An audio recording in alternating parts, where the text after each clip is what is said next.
ಅವತ್ತು 15ನೇ ತಾರೀಕು ಸ್ವತಂತ್ರ ದಿನಾಚರಣೆ. ನಾನು ಅವತ್ತು ಬಾವುಟ ಏರಿಸಿ ಒಂದು 11 ನನಗೆ ಮೆಸೇಜ್ ಬಂತು, ಈ ಥರ ಅನ್ನೂರಿನಲ್ಲಿ 3 ಜನಕ್ಕೆ ಎನ್ಕೌಂಟರ್ ಆಗಿದೆ ಅಂದಮೇಲೆ ನಾನು ಏನಾಯಿತು ಅಂತ ವಿಚಾರಿಸ್ಕೊಂಡು ನೇರವಾಗಿ ಮೈಸೂರಿಗೆ ಹೋಗಿ ಅಲ್ಲಿ ಕೆಲವೆಲ್ಲ ತಿಳ್ಕೊಂಡಾಗ ಅಲ್ಲಿ ಕೇಳಿದಾಗ ನಾನು ಹೇಳಿದೆ. ಅದಾದಮೇಲೆ ನಾನು ರಾಣೆಯಲ್ಲಿ ಇನ್ನೊಬ್ಬನು ತಗ್ಸ್ಕೊಂಡಿರೋನು ಅಲ್ಲಿದ್ದ, ಅವನ್ನೂ ವಿಚಾರಿಸ್ತಿ.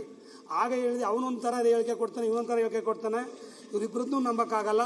ನಾವು ನ್ಯಾಯಾಂಗ ವಿಚಾರಣೆಗೆ ಒಳಪಡಿಸ್ತೀವಿ, ಅಲ್ಲಿ ಸತ್ಯಾಸತ್ಯ ಅಂತ ಬಂದಮೇಲೆ ಅದಾದ್ಮೇಲೆ ಏನು ಕ್ರಮ ತಗೋತೀವಿ ಅನ್ನೋ ಮಾತನ್ನು ಹೇಳಿದ್ದೀನಿ ನಾನು. ಹಾಗಂದ್ಬಿಟ್ಟಿಗೆ ಇಬ್ಬರೂ ಅಲ್ಲಿ ಹೇಳಿಕೆನೂ ಅದೇ ರೀತಿ ಬಂದದ್ದು.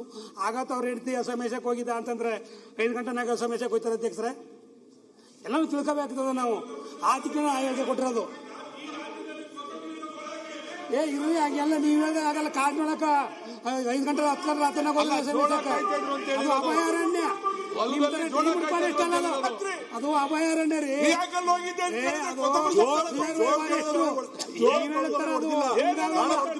ಹಂಗಾಗಿ ಹೇಳಿಕೆ ಕೊಟ್ಟೇವಿನ ಇದು ಫಾರೆಸ್ಟ್ನವ್ರು ಹೇಳೋದು ಸರಿ ಇಲ್ಲ, ಇವು ಸರಿ ಅಂತ ಹೇಳಿಲ್ಲ. ಬಟ್ ಅವರು ಅವ್ರ ಹೇಳಿಕೆನೂ ನಾನು ಒಪ್ಕೊಂಡಿಲ್ಲ, ಇವ್ರ ಹೇಳಿಕೆ ನಂಬ್ಕೊಂಡಿಲ್ಲ. ಬಟ್ ಏನ ಅಂತಂದ್ರೆ ಇವತ್ತು ನ್ಯಾಯಾಂಗಕ್ಕೆ ಕೊಟ್ಟಿದ್ದೀವಿ, ತೀರ್ಮಾನ ಆಗಲಿ, ಅಂದಮೇಲೆ ಯಾವಾಗ ಆಗ್ತದ ಮೇಲೆ ಅದ್ರ ಮೇಲೆ ಆಕ್ಷನ್ ತಗೊಳ್ಳೋದು ಆಗ್ತದೆ.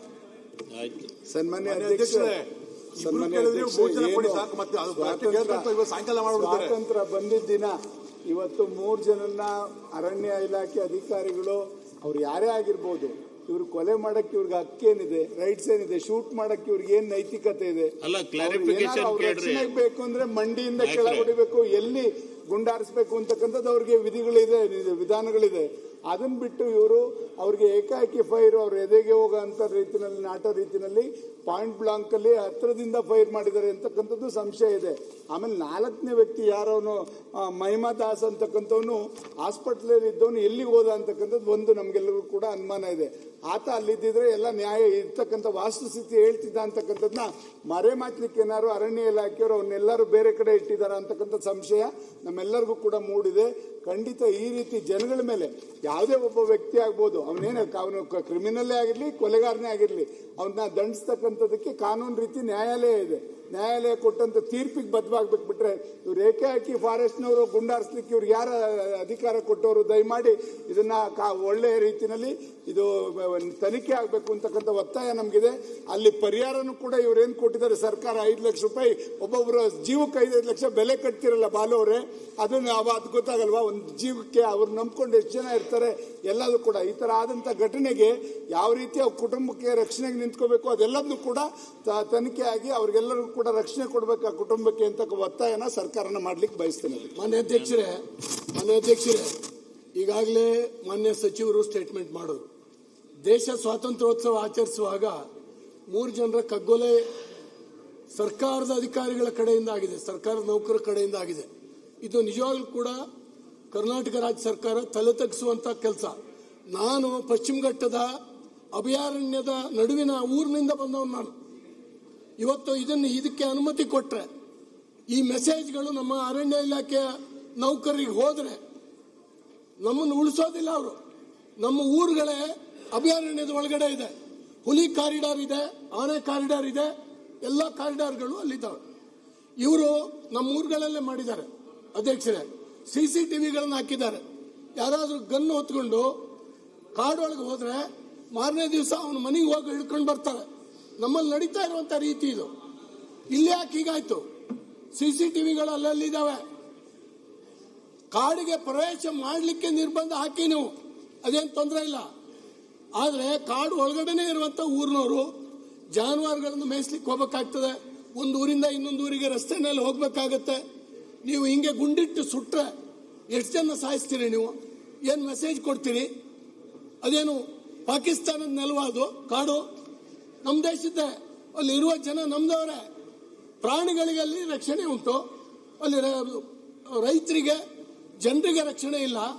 ನೀವು ಹೊಡೆದಾಕ್ಬೋದು. ಇದು 4ನೇ ವ್ಯಕ್ತಿ ಎಲ್ಲೋದ ಅಂತೇಳಿ ಹೇಳಲಿಲ್ಲ ಅವರು. ಇದು ಇವತ್ತು ಎಲ್ಲರ ತಲೆಯಲ್ಲಿ ಅನುಮಾನ ಕಾಡ್ತಾ ಇದೆ. ಅವನ್ನ ಎತ್ಕೊಂಡು ಹೋಗಿಟ್ಟಿದ್ದಾರೆ. ಅವನು ಕಣ್ಣಾರೆ ಏನ್ ನೋಡ್ದ? ಹೊಲದಲ್ಲಿ ಮಲಗಿದವ್ರನ್ನ ಎತ್ಕೊಂಡು ಹೋಗಿದಾರ ಇವರು, ಅಥವಾ ಕಾಡಲ್ಲಿದ್ದವ್ರನ್ನ ಹೊಡೆದಿದ್ದಾರ ಅನ್ನುವಂಥದ್ದು ಅವ ಹೇಳಬೇಕು. ಅವನ್ನ ಯಾಕೆ ತಪ್ಪಿಸಿದ್ದೀರಿ ನೀವು? ನಿಮ್ಮ ಸ್ಟೇಟ್ಮೆಂಟ್ನಲ್ಲಿ ಇದು ಯಾಕೆ ಮಾಡಲಿಲ್ಲ? ಅವರ ತಗೊಂಡೋಗುವಂತ ಮಾಂಸದ ಚೂರುಗಳಲ್ಲಿ ಗುಂಡೇಟಿನ ಕಲೆಯನ್ನು ನೋಡಿದಿರಿ.